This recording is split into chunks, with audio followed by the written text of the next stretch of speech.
Hello, and welcome to Outnumbered the podcast. I'm Audrey. And I'm Bonnie. We are experienced moms to a combined total of 19 children. In our weekly episodes, we explore relatable topics using our perspectives of humor and chaos. Tune in for advice and encouragement to gain more joy in your parenting journey.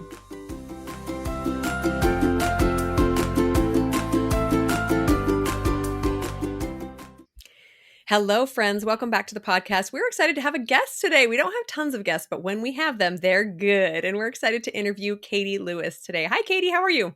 Hi, I feel so honored to be a guest on here. Well, there's just two of us and we have plenty of chit-chatting to do normally. But when we find a guest, we love having them because we can learn so much from other people's perspectives and their beautiful ways of mothering. So Katie is the owner and founder of the shop Dear Mushka, and she's going to tell us all about her entrepreneurial journey and her adoption journey as an adoptive mom. So welcome. We're excited to have you. Thanks. Okay, so Katie, that was like a huge intro. So tell us more about yourself, like from your perspective. We want to hear about you. Yeah, so I am Katie. Yesterday celebrated 13 years of marriage, have 5 children. Our oldest 3 are adopted, which we can talk more about in a little bit if you want. And then God called us to something else. And so our youngest 2 are biological. And yes, we have this business, Dear Mushka, which started as an adoption fundraiser and is now our family's full-time thing. So fun. Awesome. Tell us how old your kids are. Our oldest is 8 and our youngest is 6 months. So the rest fall in line right in there. Yeah. Our last 2 were our baby was a surprise. And so our last 2 are exactly 12 months apart. Irish twins, I guess they call that. And that has been a wild ride. People who do that voluntarily have their children very, very close together, which you guys might have. That is just a whole different ball game than the 2.5, 3 year spread. Yeah. No, I knew I was going to have a large family. And so I kind of had a conversation with God. I was like, look, 2 years is going to be my minimum. Okay. I can't have them closer than 2 years. I'll lose my mind. And he agreed with me. So that was good. Yeah. 1 year apart has been wild. Do you have any close ones, Audrey? Our closest are exactly 2 years apart. And that all the rest of them are 2.5 to 3 years apart. And it's beautiful. It makes for this wide spread of ages. It's so beautiful. But I was born on my older sister's first birthday. So I have some experience with that growing up. I guess my older sister wasn't even walking or out of diapers or anything when I was born. So yeah, that's totally something in my awareness as well. Yeah. So tell us you guys are close or something, Audrey. Give some good news to Katie. Oh yeah. Yeah, we were best friends. Yeah. Good. So fun. Okay. All right. So we're going to go back to the beginning a little bit here for you, Katie, or with you. And we want to ask you about the start of your business because we're both business owners. We love talking business, especially with moms, because it feels almost impossible sometimes to balance all the things. So from what I understand, your business began as a blog. Is that true? Did you have the blog first? Yes. So, and I don't even know that I would call it a business back then. So the short story is that my mom passed away right after Robert and I got married. And she's who called me Mushka, which I know is a weird name. It means little one with big eyes, which is just the term of endearment she gave me. And so when she passed away, I started a blog like everyone did back then called Dear Mushka, Letters to My Future Mushkas. And that was just kind of where I processed life and shared about being a newlywed and what that looked like. And then when God called us to adoption, it just translated into an Etsy shop. I just kept the same name and it was like a tangible love letter all of a sudden. Oh, beautiful, beautiful. So the shop itself started to fund the adoption. Is that why you transitioned to the retail? Yep, that's why I switched over. Now, I also would say that even as a little girl, I wanted to be a stay-at-home mom and I wanted a creative endeavor on the side to bring home a little bit of income. And so it kind of felt like it checked both boxes. Like, yes, I will do this. It'll be an adoption fundraiser. And I think there was a part of me that felt like maybe this is going to grow into something, though I never voiced that. That was never our plan. It did. God honored that. And it has been such a joy just to watch it unfold. Awesome. That's so fun. So Katie, talk to us about what has been the hardest thing about growing an online retail business. I had a little bit of experience, I dabbled around in a couple different puddles, and I found that when it was something that I had physically that I was selling, that shipping was the biggest hurdle for me. And so, but you talked to us about what was the hardest thing for you of growing an online retail business? Gosh, shipping. I hadn't even thought about that. So we have been in business almost 10 years. That is taking me back thinking about just learning how in the world do I ship this? Taxes about killed me at the beginning, like just figuring out, okay, I'm actually making enough money that I've got to tell the government about this. What in the world am I doing? I don't know. Maybe that's just worth quitting over. I think figuring out social media is constantly something I'm learning how to stay engaged and get myself out there just so new people can find us. I mean, that's just part of business, but I don't like to promote myself. It feels a little bit uncomfortable. I'm trying to like learn how to make reels right now. Just kind of staying with technology is hard, especially when you feel like, oh, I'm a creative and I just want to stay in this little bubble and do my thing, but my business actually requires me to go in all sorts of directions, learn a lot of new skills beyond just my craft. I think that can be hard to adapt to. Oh my goodness, that is so relatable. Like all those things. Like technology changes and then you have to like grow and flex and it's just that is so relatable. Yeah. Yeah, yeah, and you're reminding me that you really have two distinct roles. Well, you have lots of roles as an entrepreneur, but really two distinct ones. One is that of the CEO, Mhm.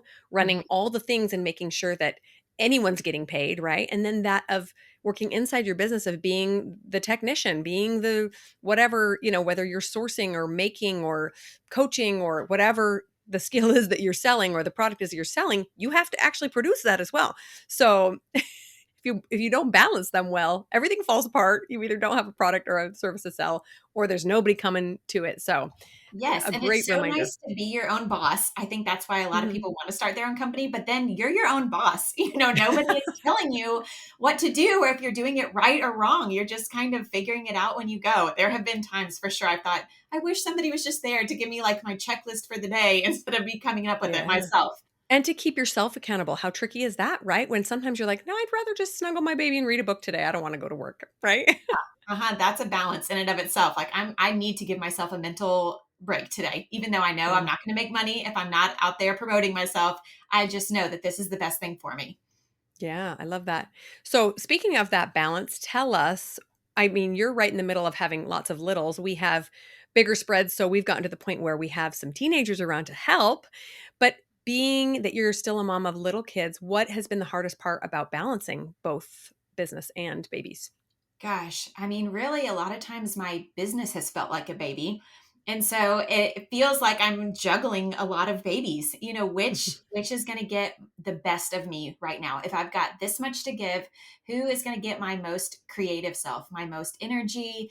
Am I waking up early in the morning and homeschooling? Or am I waking up early in the morning and trying to make graphics for the business or coming up with new product ideas? So really just praying through that and figuring that out has been the hardest thing to do and the most important, I think. And it's shifted. When we Mm. had just one or two children, I could really rely on them to take a good nap or to have a good quiet time, and I knew from 1 to 3 that's my business time. I've got that. Now that we have 5 children, it's a little less predictable, and so there are some days that I'm afraid at this point my business just doesn't get much of my attention, and that's okay. I'm learning how to just kind of let it go and to trust that it'll be there tomorrow, but it's hard to release that. Yeah, I love that you're saying that you have to decide what area of your life gets the most energy that day. I think we do ourselves a disservice when we talk about family work balance because it's not a balance so much as it is like a seesaw. Yeah. Sometimes you're up, sometimes you're down, back and forth and back. And the trick is to just kind of make sure that it's even, right? And that when something comes up on one side or the other, that you are available to take care of that because sometimes your kids will need you more and vice versa. Yes, absolutely. Yeah, and the balance of like figuring out in your mind too, like being there with your kids when you're reading them a book Mm. or getting them a bath or ready for bed, and you're not over here like creating graphics in your mind still. I would never do that. No, I mean, you're very right. You have to decide I'm going to be present in this moment right now, and then I'm going to shift and I'm going to be present in this moment right now. And Mhm. a lot of what we've done is tried to create a household rhythm that allows me to work. We have tried to have some babysitters come in, and it's not a good fit for our family to have other people in and out of our home. And so instead we try to focus on like in our house we have a quiet time so that mom can work, or If she wakes up early, please don't come bother her right now. You can play in your room, those sort of things to help me get that time. And then when I'm present with them, I try to be fully present. Here I am. I'm just mom right now, but it can be hard. Absolutely. Yeah, I think that one of our strengths as women that God gave us is the ability to multitask. And we can actually design graphics while we're reading, Redfish, Bluefish, or whatever mind numbing book we're reading, right? So I don't always see it as a bad thing that I'm like, sometimes it helps me be more pleasant and kind and present with my kids if I know I have this more adult thing that I'm going back to later. Yeah, that's a really good point. And I think that a lot of times our role as mom fuels whatever we are doing creatively. I mean, Mhm. so many product ideas have come to my mind because I thought this is what I need right here in this moment. I want to be able to look over and see multiple verses that will help equip me as a mom. Oh, I can make that product. Let me just think about what Mm, I need and use it to fuel myself when I can. mhm. I've also noticed that I am so grateful for the blessing of having both something that fulfills me as an adult woman and something that makes me in tune with God and with my children and this family side of life. And sometimes that gets so overwhelming, and if I can just make it through the day, then I can go work on my business a little bit to kind of feel uplifted there, and vice versa. It's such a unique tug of war, but I personally love it because it helps me feel really well rounded. Right when I've had too much of business and entrepreneurship, I go cuddle some babies, and it's just a very pure, love and feelings. I don't know if that makes sense, but just the kind of having both in my life is really, really powerful. Sounds Yeah, like they that works feed for off you of too. each other. Yeah. Hmm. Yeah. I think one of the most beautiful things that those of us that are women entrepreneurs at home or from our homes are demonstrating to our children and like our daughters is that it can be done. You can be a really good, present, wonderful mom, and you can be working on something that brings some benefit to you or to your family as well. And like I would love to see my daughters, my children, be able to have that and be that with their families as well. Yeah, I agree. We all have something really unique to give, and God has given us these good works beforehand, and it's our job to walk in them each day and to stay faithful to what He's called us to. And sometimes that's just making a zillion meals in the day, but a lot of times it's something beyond that. He has given us various ways to be creative. And I hope that we can all see that we have value there and that it has something to offer our children. Like you were saying, they can learn from us and find their own passions and skills and make something, as they cultivate this land and offer it to the world. Okay, so I want to ask you something. It seems like it's getting more and more oppressive for Christian or people who have strong faith beliefs. So, how do you deal with the haters or the naysayers or the negativity coming at you online because your business is so strongly rooted in faith? Like, what gives you the courage to keep showing up? Yeah, I mean, I guess what gives me the courage is that I read my Bible and I realize that Jesus said this would happen. It's not a surprise to me when people attack. It's not a surprise to me when people disagree. I know that it's going to happen.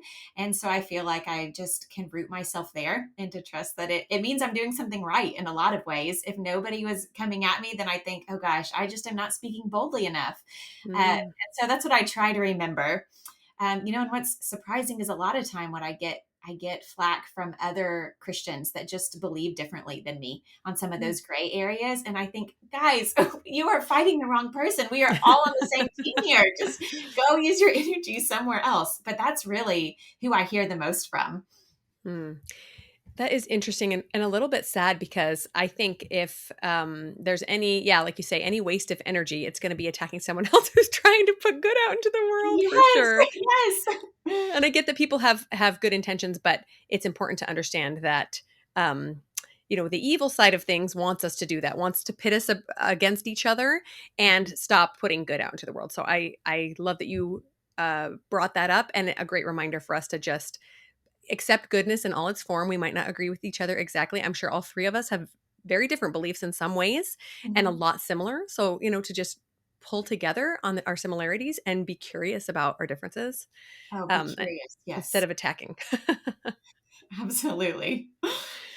Okay, so going back to adoption, you mentioned that you really felt that God called you to that. So tell us a little bit about that. Why, what did that look like? What did that feel like? And why did you end up there?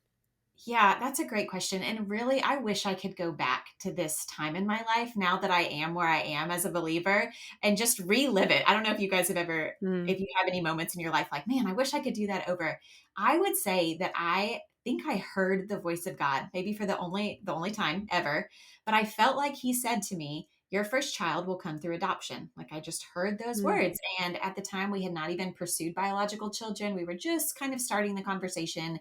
Um, and so I brought that idea to my husband, and he was like, I don't think so. I don't think you heard that right. I don't know where that came from. We didn't know anybody who had adopted. That was such a new thing for us. And really, we thought you adopt when you are walking through infertility. That was Mhm. just the only story we'd heard. And so it felt very out of the blue for him. And so I committed to just praying about it until we were on the same page because obviously we needed to be on the same page. And I say that now because I know a lot of women maybe listening feel like I have an urge to adopt that is ruminating in my mind, but my husband is not on the same page or vice versa. And so just committing to praying about that until we could really move forward in unity was so important. And I can't imagine a better way to begin my journey as a mom than learning how to root myself in prayer. And so eventually the Lord changed my husband's heart. And all of a sudden we were out on a walk and he was like, you know what? I think we should adopt. Let's start tomorrow. I was like, oh, okay, Great idea, let's do it. honey. Sounds great.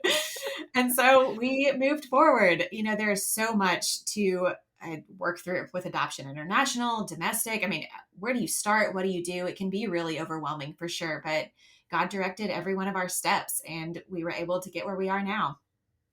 That's amazing. So what did you guys end up doing? International or domestic? We ended up doing domestic. And actually, we started the process, and some friends we went to church with said, hey, I know of somebody who has a little boy due in August. Are you interested? This is a cool story. I'm going to tell you this. Yeah. And we were like, yes, absolutely. And they said her only request is that you use this name that she's chosen. It's really important to her. And we thought, okay, there's only one boy name we can agree on. It's the name Brooks, but we're just gonna move forward. Obviously, we're not gonna say no to a child over a name. And she said the name is Brooks. And we said, you have got to be kidding me. I mean, it's not like the name was John or something, it was Brooks. And we just felt like God was saying, I told you your first child would come through adoption. I have called this child by name and he is meant to be yours. And I think we both needed that moment like, yes, we heard God correctly. We are going to continue moving forward. And yeah, so he ended up being a private adoption. And then for our other two, we did domestic adoptions through an agency. Oh, that story. That is such a beautiful story. Yes, thank you for sharing Yes. that. So you mentioned also about adoption that your business grew out of a desire to pay for the adoption and subsequent adoptions as well. Is that Yes. correct? Hmm. So tell us more about that. Like, so you want to adopt, you've got it laid on your heart, and now your husband is on the same path as you, and then the money, right? So tell us how the business came to Yeah, and be. then the money. So I actually started the business before he even agreed to adoption because I thought it would make my case stronger. Like, look at me, I'm making this money to at least help fund Mm. it. And so as it started to pick up steam, it was like, yes, God is really going to use this to help bring every dollar that we need home. We were able to sell a t-shirt. And for that a first adoption, I think we raised within 12 cents of what it ended up costing us, the whole Wow. process. Yes, it Wow. was like, okay, this business really covered what we needed. And then when it came to our second adoption, it was our most expensive one. It was higher than we thought we could do. But this is cool too. We found out that we were matched with a little boy with a really expensive adoption. We decided we were just going to say yes because if we don't adopt him, somebody is going to have to raise those funds. And the next day we went and we did like a big market craft show, which we don't do very often. But over 50% of the funds were made just in that craft show. I mean, people were lining up outside our booth the whole entire day, which is not to say our business is that great. I mean, that really was God just saying, I've got you. Thank you for saying yes. I will give you everything you need. And so for all three of our adoptions, he just really helped bring in the funds we needed. Somewhere in there, I guess between child 2 and 3, we realized, oh, this is actually growing. Our business is bigger than we need just for an adoption. I think we're going to make this our full-time business. My husband was able to leave his job actually and come home to help me run it because I just couldn't do it with two children. Going back to how do you balance a business with kids, he came home and we've just moved forward from there. So amazing. So awesome. Yeah, that is really beautiful. So we haven't talked about your business and what it is that you offer for sale. So let's pause here from adoption and take a little detour and tell us about your business. Tell our Yeah. audience. So, what we do is it started with jewelry, and at this point, we do apparel and art prints and verse cards and that sort of thing. But the heart really was jewelry, and the idea was that we could wear something inspired by scripture. So it wasn't like a cheesy, let me wear a Bible verse. Not that there's anything wrong with that for anybody who wants to, but I wanted something a little more out there to just remind you of a specific verse of scripture. So maybe you're wearing a feather necklace, but it reminds you of Psalm 91, like he will cover us with his feathers. Or maybe it's a bar necklace, but it reminds us that he will make our path straight. So really my first idea was that it would just remind us of God's word. But what I quickly saw was that not only was it reminding my own self of these truths, but it was starting conversation. Some, like, how women are. Oh, I love your shirt. So cute. Love your necklace. And I realized that could be a conversation starter. So when somebody would say that, I started saying, oh, thank you. This reminds me of this verse. Here's why I need it in my life. And sometimes the conversation would fall flat, and people were like, oh, that was more than I wanted. And sometimes people would say, wow, me too, or how interesting, I've been wrestling with that, or tell me more. And it became a way to really naturally share the gospel with strangers or even with my kids at home. And so that's really what I focus on now. How can we just tell our stories genuinely with these, just these reminders that we're wearing? Oh, that's awesome. Yeah. On just a personal note, I am a coach and I coach moms who are interested in starting a business because they feel called to do it. Mm. And this is kind of one aspect of it, is that so many times we're just so much more comfortable staying tucked inside our homes and taking care of our babies because it is our first priority, because our families come first. But sometimes God nudges us to do something more. And very often, I think, especially in the women, for us women, it's because there are people who need to hear what we have to say. And I love that has happened directly, like that you are actually teaching God's word through your products, which is so beautiful, and also helping other people share as well. So what a cool thing to do. I love it. Yes. And that wasn't on my radar at all when I started this. I just wanted to do something from my house creatively, work with my hands and raise money for an adoption. And God has just blown it up and done so much more than I can imagine. Even more, I feel like my real ministry is on Instagram, just getting on there and sharing about my life. It has nothing to do with the jewelry necessarily, but I'm able to say, hey, yesterday we celebrated 13 years of marriage. Let me just talk to you about our marriage for a little bit. And to hear women say, man, I needed somebody else to tell me that their marriage has been hard too. Or I Mm. needed somebody to say that their fifth baby was really hard and needed to sleep on them all the time. Just to meet other women exactly where they're at. And that's just a part of the business in the marketing that I didn't even expect. And God has used it. It's been so fruitful right there. That is exactly why Bonnie and I started this podcast and why we're still continuing this podcast. What are we, Yeah, 4 4 years years in. in, Uh-huh. Bonnie?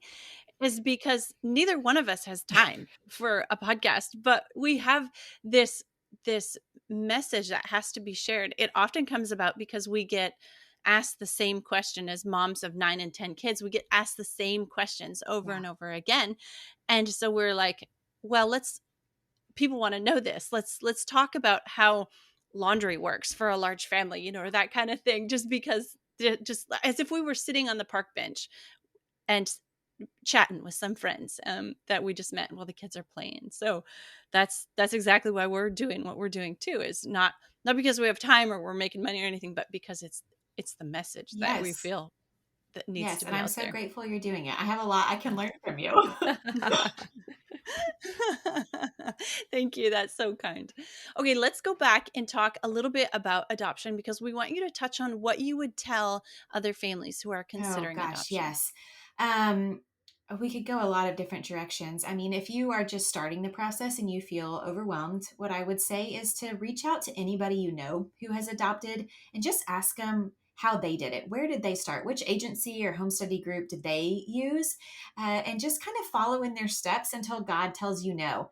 I think sometimes there are so many options out there. If you can just narrow it down a little bit, that can be really helpful.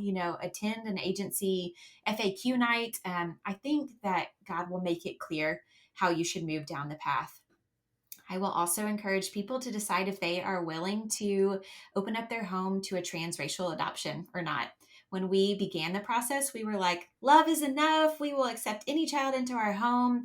And while that was a really sweet idea, I think we were very naive and we didn't do enough research. And certainly we wouldn't change a thing. But as we have adopted now 3 children with dark skin, we have learned so much about what we need to do, how we need to change our lifestyle and our community to love them really well. And I wish I would have known more on the front end. And so that's an encouragement I would give somebody. Just know what you're doing and know that though love is enough, it really can serve your children well to read and to study and to make a community around you that will help them not feel so isolated or like they stand out in your family. Mm. Those are the first 2 things that come to mind. That's really great advice. Our family actually had a small experience with foster care. I also really felt like we were meant to adopt. And then we went and looked into it and really felt called to do foster care. So we did foster care for a while. And what I learned was that it was so much harder Yeah. and so much more work and pulled at things in my heart and mind that I had no idea could be tested, And I think it's obviously we don't want to discourage anyone from going down that road because being a mother is difficult and beautiful no matter how you go about it. But yeah, to just be aware that there will be different challenges than you would ever expect with a biological child.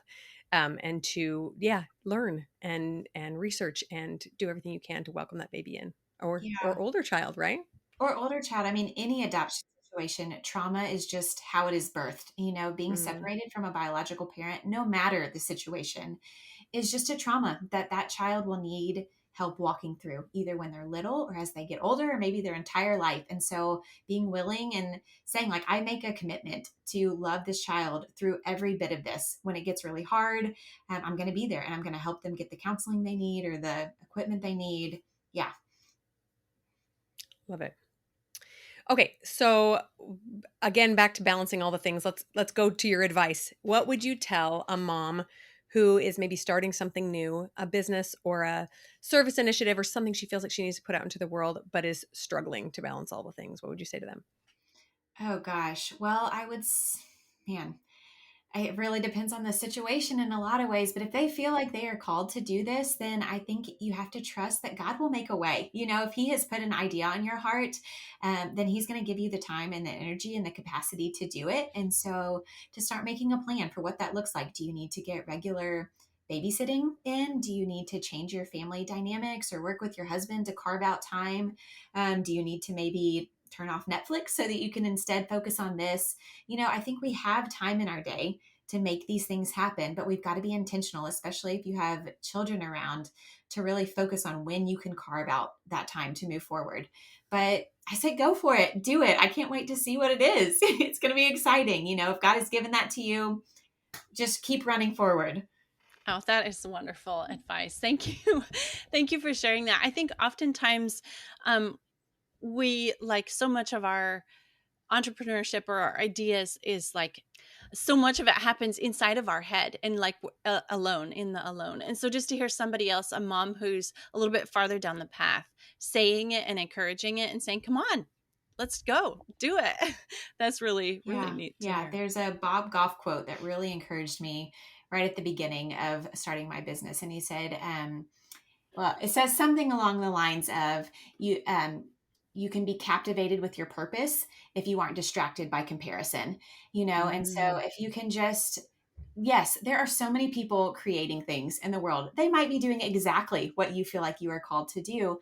Ignore them, and mhm. just move them aside and remember that if God has given you something, let that be your purpose. Be captivated by it instead of letting your eyes dwell back and forth on what other people are doing, because you have something unique to offer. You're going to share it in a different way, or you're going to reach a different audience. And I think the world needs what we all have to offer. That's why we're a body, right?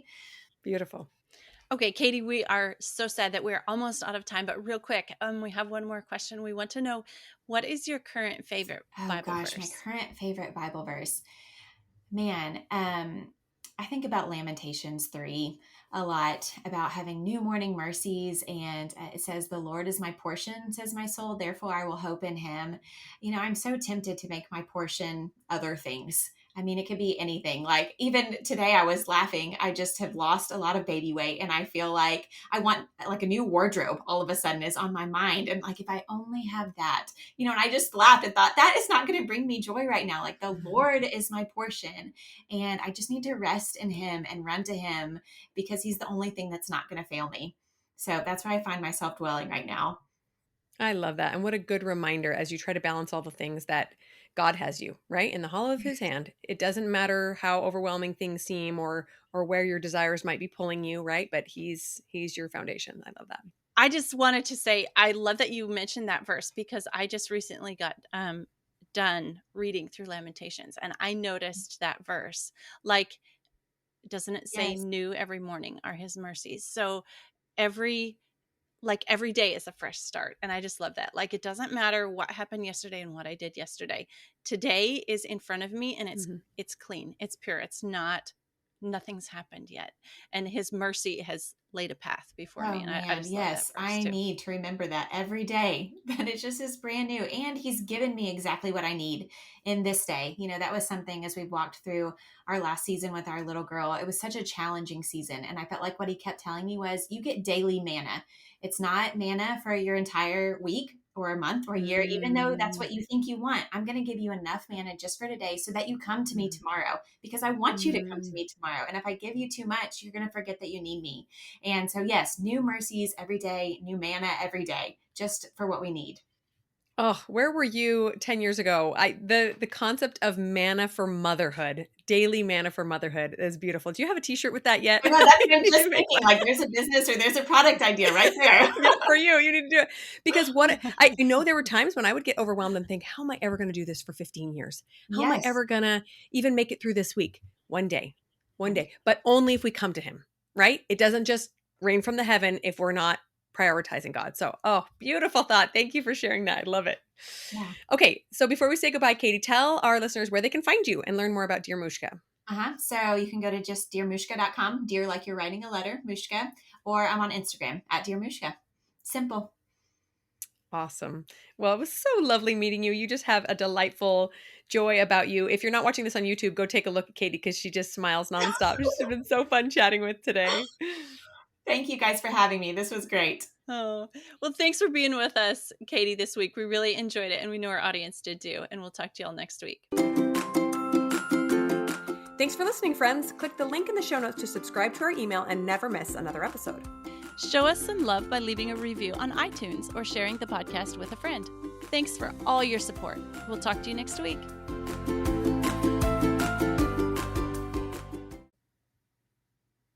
The word left me. This happens That like happens all the 5 time. times a Don't worry. podcast. We're old and have too many children. That's the problem.